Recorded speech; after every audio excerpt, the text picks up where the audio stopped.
It was a bright, warm morning in a small town in the southern part of the United States. The streets were calm, birds were chirping, and people were going about their usual business. The town wasn't very big, but it had its own proud buildings, one of them being the tall and shiny City Bank in the center. With its large glass doors, clean white walls, and busy employees in suits, the bank looked modern and important. People came in and out, dressed sharply, some with leather briefcases, some with folders under their arms. But on this particular morning, something unusual happened. An old black man slowly walked toward the front door of the bank. His name was Jeremiah Barnes. He wore faded denim overalls, a simple checked shirt, and an old brown hat that shaded his wrinkled face. His shoes were worn out, clearly mended, many times.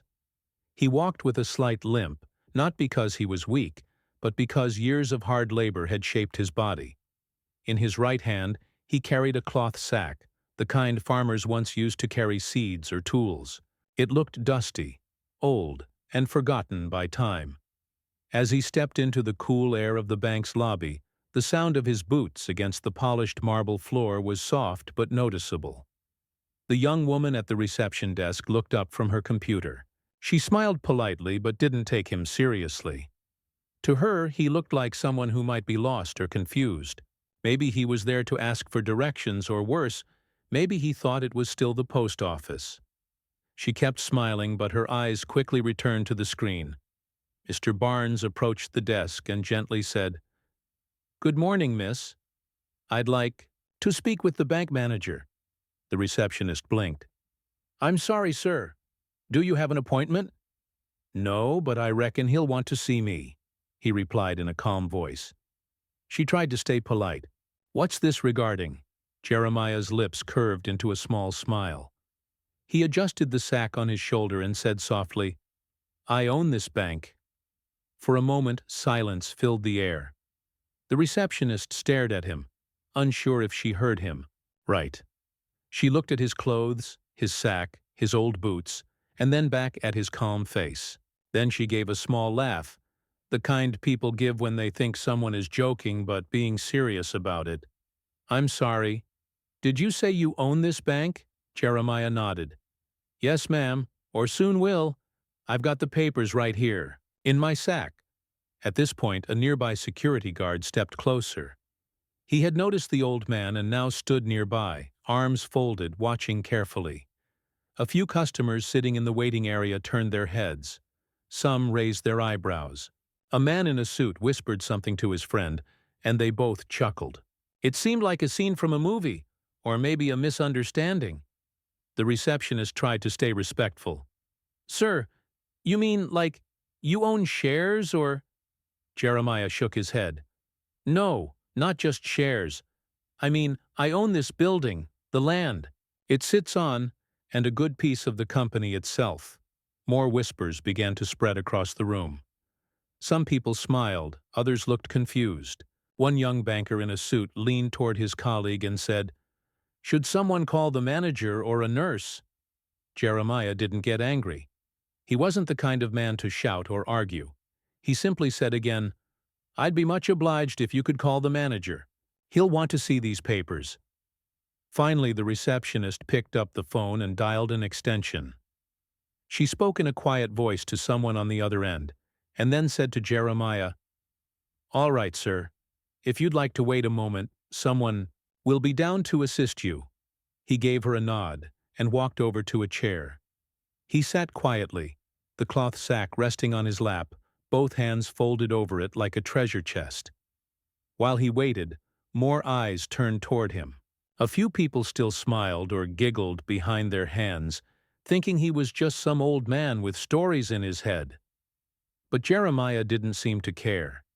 He looked around the bank with calm eyes, as if he had seen it all before, maybe even built it in his mind long ago.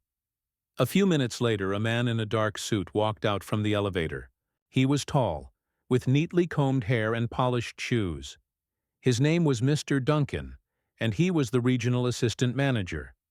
He walked toward Jeremiah and gave a tight-lipped smile. "Sir, I'm Mr. Duncan. I was told you wanted to speak to someone. In management? Jeremiah stood and extended a hand. Yes, sir. Jeremiah Barnes. Pleased to meet you. Mr. Duncan looked at the cloth sack, then at the man's face. Yes. And you said something about ownership? Jeremiah nodded. I have documents here that show I own the land this bank is built on, and a majority stake in its parent company. It's all here.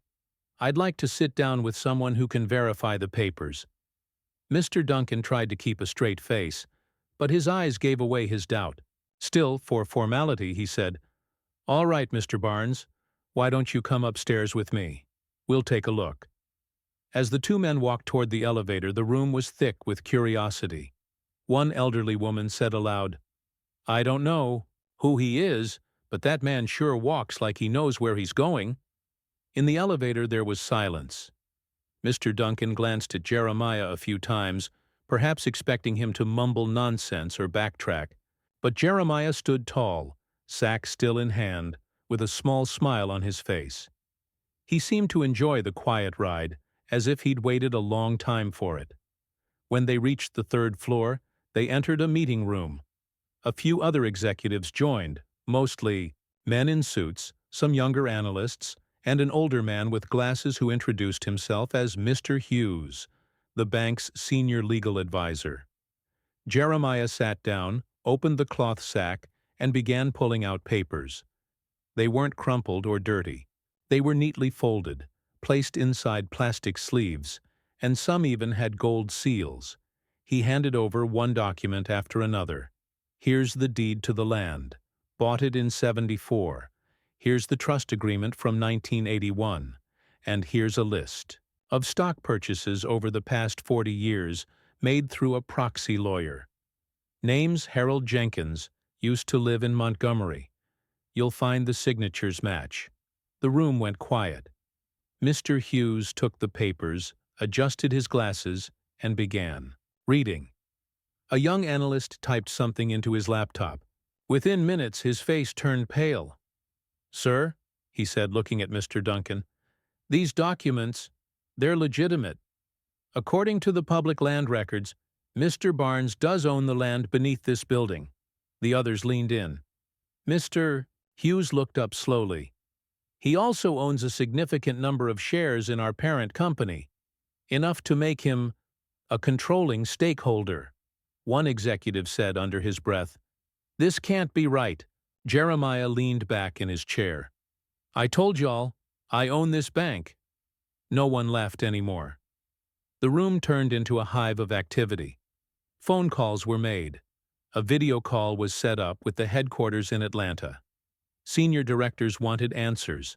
Everyone scrambled to understand how a man like Jeremiah Barnes, an old man in overalls with a dusty sack, had become one of the most powerful figures in their organization. But Jeremiah wasn't in a rush. He simply watched, calm and steady, as the truth unfolded. For decades, people had overlooked him. They'd ignored the man who always paid in cash, who asked smart questions but didn't say much. No one thought to ask why he spent hours at the county clerk's office. No one wondered why he always had a pen and notebook in his pocket. And now, the same people who had laughed just an hour ago were suddenly offering him coffee, asking if he needed anything, calling him Mr. Barnes with respect in their voices. Jeremiah had waited a long time for this moment. Not for revenge, not to show off, but to be seen for who he truly was. A man of wisdom, a man of patience, a man who had built something powerful while the world wasn't watching. Jeremiah Barnes wasn't always the quiet, confident man who walked into the bank with his old sack full of important papers. His story began many years before that moment, in a time when life was much harder, especially for black people living in the southern United States. To understand how Jeremiah became the man who claimed ownership of the bank, we need to look back to his early years, to his childhood, his family, and the slow, steady journey he took from nothing to something extraordinary. Jeremiah was born in the 1920s in a small farming community deep in Mississippi. The land around him was flat and dusty, filled with fields of cotton and corn. His family lived on a tenant farm, which meant they didn't own the land they worked on. Instead, they worked for a white landlord who rented out pieces of his big property to poor families like Jeremiah's. Life was simple, but tough. There was no electricity in their small wooden house, and food was often scarce. Jeremiah's parents worked from sunrise to sunset, picking cotton in the summer and chopping wood in the winter, just to make sure the family had enough to eat and a roof over their heads. School was a luxury that many black children in the area couldn't afford. The local school was far away, and many families needed their children to help with work at home or in the fields. Jeremiah never had the chance to go to school regularly. Instead, he learned from watching others and from the books he could find. His mother, a kind and strong woman, cleaned houses in nearby towns. Every now and then, she brought back old newspapers and magazines she found while working. These scraps became precious treasures to young Jeremiah. He would sit for hours, trying to make sense of the words and pictures. Slowly, he taught himself to read, using the newspaper stories to understand letters, numbers, and new ideas. Even though he was just a boy, Jeremiah was curious and clever. When white bankers came to visit the landlord's office, Jeremiah would hide nearby and listen carefully. He didn't understand everything they said, but he caught important words. Deed, interest, loan, property, investment. These words sparked something inside him. A dream that one day he might own land or a business, just like those men. In his teenage years, Jeremiah worked hard in the fields, picking cotton under the hot sun. His hands grew rough and calloused, but his mind was always working. He saved every penny he could. Sometimes, after a long day, he found broken tools or old metal parts in the fields and fixed them with the little knowledge he had. He started a small business repairing tools for the farmers in his community. People began to notice the young man who could fix things better than anyone else. After World War II ended, life started to change slowly. Jeremiah served briefly in the military and came back with a new sense of purpose. He realized that education and money were keys to freedom.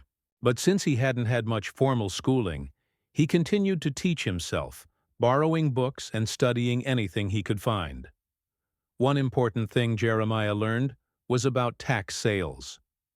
When landowners didn't pay their property taxes, the government could sell the land to others to cover the unpaid taxes. These sales were often ignored by rich people because they seemed risky or unimportant. But Jeremiah saw opportunity. Using the small savings he had, he began to buy pieces of land at these tax sales, often land that no one else wanted because it was far away or seemed worthless. No one knew about these purchases except Jeremiah himself. He kept everything secret, writing down every detail and carefully storing deeds and receipts in his old sack. Over the years, the pieces of land he bought slowly added up. Some were small patches along a river. Others were abandoned farmhouses or empty fields. Together, they formed a small but valuable collection. Jeremiah also expanded his business. He began collecting scrap metal from farms and abandoned buildings, selling it to local factories. His reputation grew as a hard worker and honest man. Slowly, he saved more money than anyone expected from a man of his background and simple lifestyle. The 1970s, Jeremiah had made a name for himself in the county, but he never bragged or drew attention. He still dressed in the same overalls, walked with the same slow, steady pace, and carried his cloth sack everywhere. People thought he was just a simple farmer or handyman.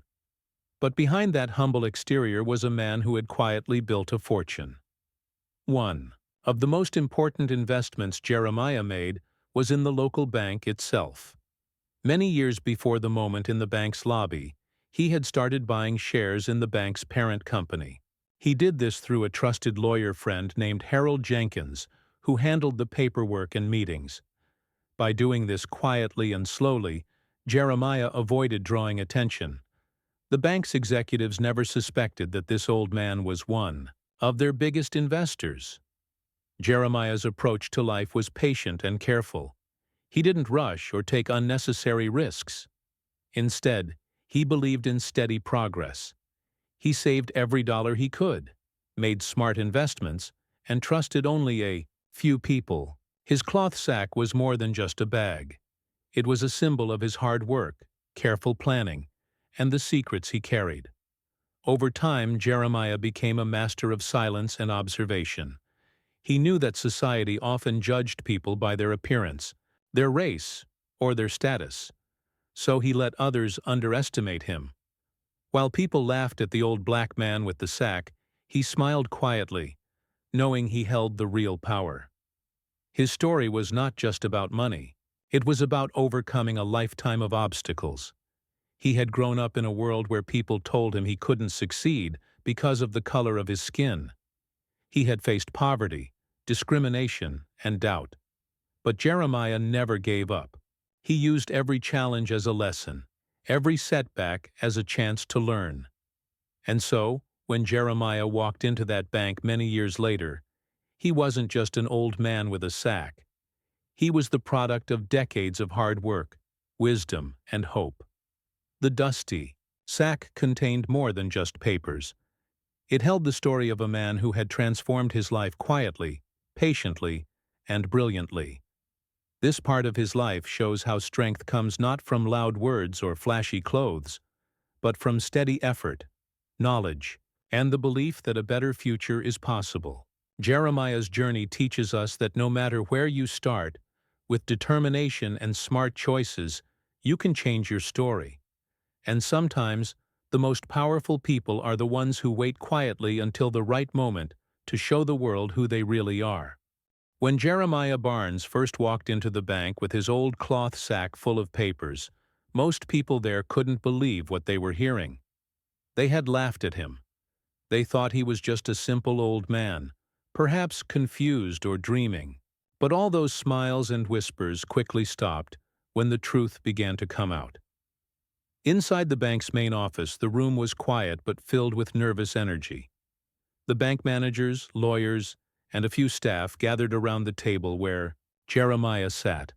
He carefully opened his sack and took out the documents he had carried for years. These papers were not just pieces of paper thrown together.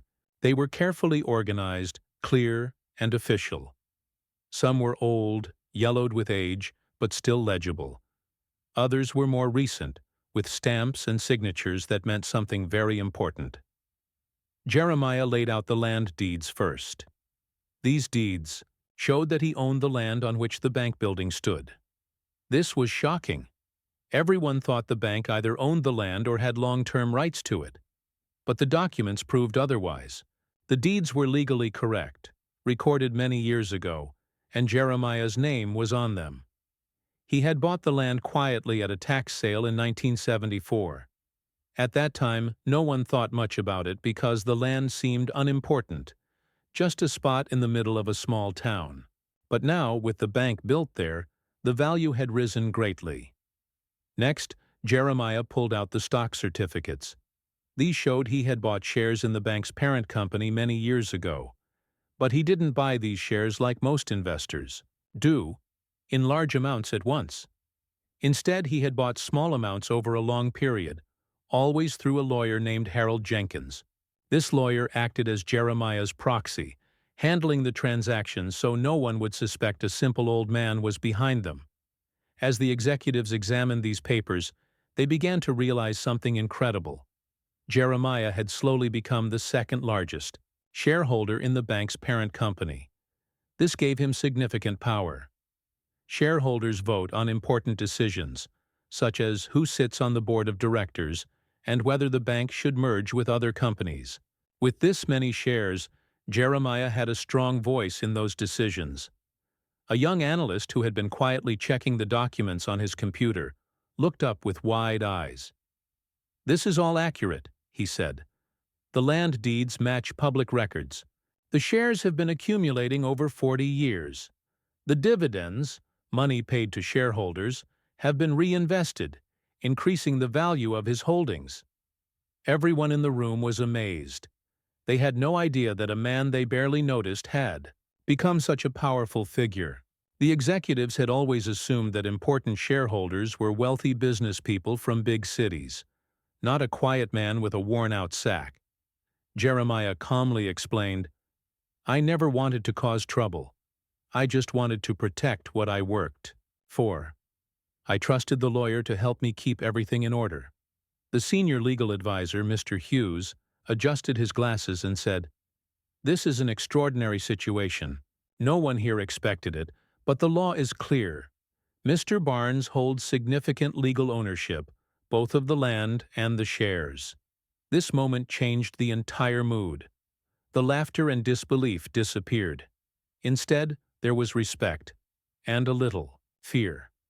The bank's future decisions might now depend on a man they had ignored for years.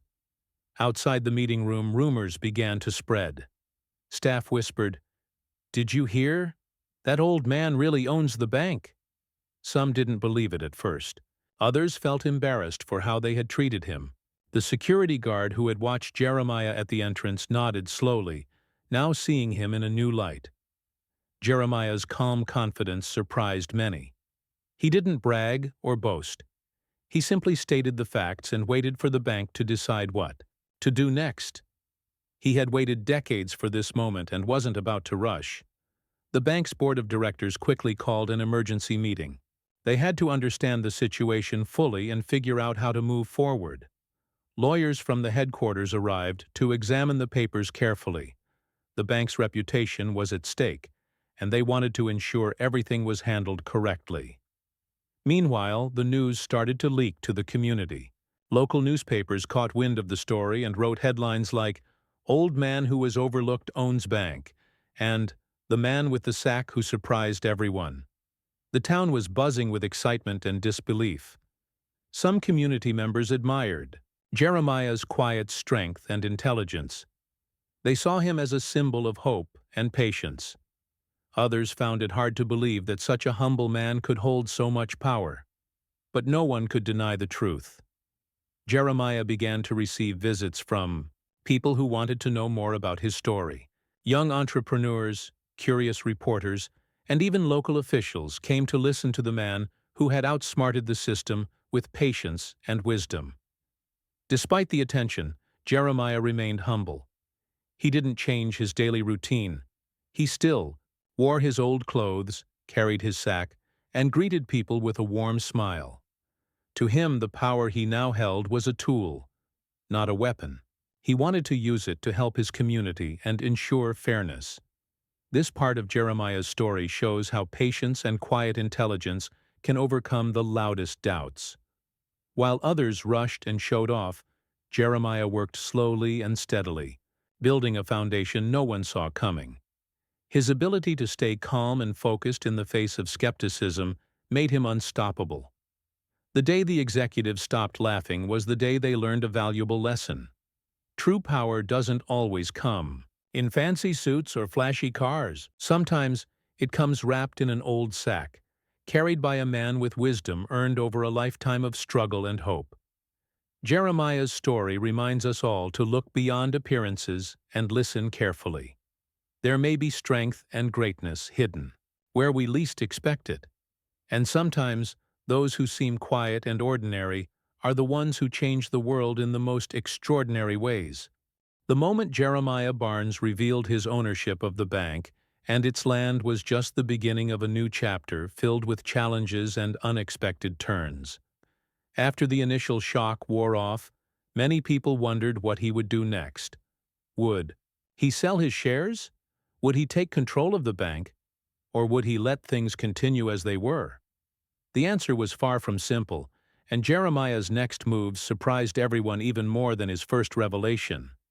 Jeremiah was not a man driven by greed or desire for power. His life had been about patience and careful planning, but also about justice and respect for others. When he found himself in this new position of influence, he thought deeply about what it meant, not just for himself, but for the entire community that had watched him grow quietly over the years. At first, Jeremiah called a few trusted friends to discuss his options. These were people he had known for decades, neighbors, old co-workers, and Harold Jenkins, the lawyer who had helped him buy shares all those years ago. They advised him to be careful, to not rush into anything that might harm him or the people he cared about. One of his friends reminded him of how the bank had treated many local farmers and small businesses over the years, sometimes charging high fees, sometimes making loans that were difficult to repay. Jeremiah knew the bank had a reputation, and he wanted to change that. He wanted to help the community, not just profit from the situation. Slowly, Jeremiah began to attend meetings with the bank's board of directors. At first, many of the board members were uncomfortable with his presence. They were used to meeting with wealthy investors from big cities, not a humble man with a cloth sack. But Jeremiah's calm and respectful manner soon earned their attention. He asked questions about the bank's policies, the loans they offered, and how they treated customers. He listened carefully to the answers, but also shared his own ideas. He suggested lowering some fees for small businesses, offering financial education programs for people who didn't understand banking, and supporting local farmers with better loan options. His ideas were simple but powerful. He believed the bank could be a force for good in the community, helping people build their futures instead of making them struggle. The board was surprised to find that Jeremiah's suggestions made sense. Slowly, some members began to support his vision. At the same time, the local media kept a close eye on Jeremiah. Reporters wanted to know more about the man behind the bank. They interviewed him about his life, his investments, and his hopes for the future. Jeremiah spoke honestly, sharing stories about his childhood, the hard work that brought him here, and his belief in fairness. The community's response was overwhelmingly positive. People who had once ignored him now looked up to him as a leader. Small business owners thanked him for standing up for their interests. Young people saw his story as proof that anyone could change their destiny with patience and determination. But not everyone was happy. Some powerful investors and executives felt threatened by Jeremiah's sudden influence. They worried that his changes might reduce their profits or upset the status quo. Behind closed doors, some tried to push back, questioning the validity of his shares, challenging the ownership of the land, and even spreading rumors about his past. Jeremiah faced these attacks with quiet dignity. He worked closely with his lawyer to make sure every document was in order and that the law supported his claims. He also made sure to stay transparent with the community and the bank's customers, showing that his intentions were honest and fair. One of the biggest challenges came when the bank's biggest shareholder, a large investment firm from the city, tried to buy out Jeremiah's shares. They offered him a large sum of money, hoping he would sell and disappear quietly. But Jeremiah refused. He told them that his shares were not just investments, but tools to protect the community. This refusal surprised many people. They expected Jeremiah to take the money and walk away. But Jeremiah had bigger plans. He wanted to be part of the solution, not just a spectator. As Jeremiah's influence grew, he worked to bring new leadership to the bank. He encouraged the board to elect members who shared his vision of community support and fairness. Slowly, changes began to take place. The bank started offering better services for small customers, held workshops on financial literacy, and created programs to help local farmers and businesses grow. These changes didn't happen overnight. There were setbacks, disagreements, and tough decisions. But Jeremiah's steady leadership kept the bank moving in the right direction. Outside the bank, Jeremiah also invested in the community. He used some of his earnings to support schools, help families in need, and fund local projects. His generosity was well known, but he never sought praise for it. He believed that helping others was simply the right thing to do. One of the most memorable moments came when the town held a celebration in his honor. People from all walks of life gathered to thank the man who had quietly changed their lives. Jeremiah stood humbly, thanking everyone but reminding them that this was just the beginning. This part of Jeremiah's story shows how true leadership is about more than power. It's about responsibility, vision, and care for others. Jeremiah could have kept his wealth and influence to himself, but he chose to use it for the good of his community. His journey from a quiet old man with a sack to a respected leader teaches us that real success is measured by how we help those around us. Jeremiah's story also reminds us that change is possible when we believe in fairness and work patiently toward our goals. Even when faced with challenges and opposition, staying true to our values can lead to powerful transformations. Through these efforts, Jeremiah became more than just a bank owner. He became a symbol of hope, resilience, and kindness. A man who proved that one person's quiet strength can change an entire community for the better. Jeremiah Barnes's journey did not end when he gained control over the bank and began changing it for the better. In fact, that was just the start of a bigger story, one that taught lessons about resilience, justice, and the true meaning of power. As Jeremiah continued to take his place as a leader in the community and in the world of banking, he faced new challenges and opportunities that tested everything he had learned through a lifetime of hard work and patience. After the town celebrated Jeremiah and the bank began its transformation, there was still much to do. Changing a large institution like a bank is not easy. Many things were deeply rooted in tradition and habit, and old ways die hard. Jeremiah understood this well. He was patient and determined, but he also knew that lasting change required careful planning and cooperation from many people. Jeremiah worked closely with the new board members who supported his vision. Together, they created a plan to rebuild trust between the bank and the community. For years, some people had been afraid to use the bank because they thought it was too expensive or unfair. Jeremiah wanted everyone to feel welcome and supported.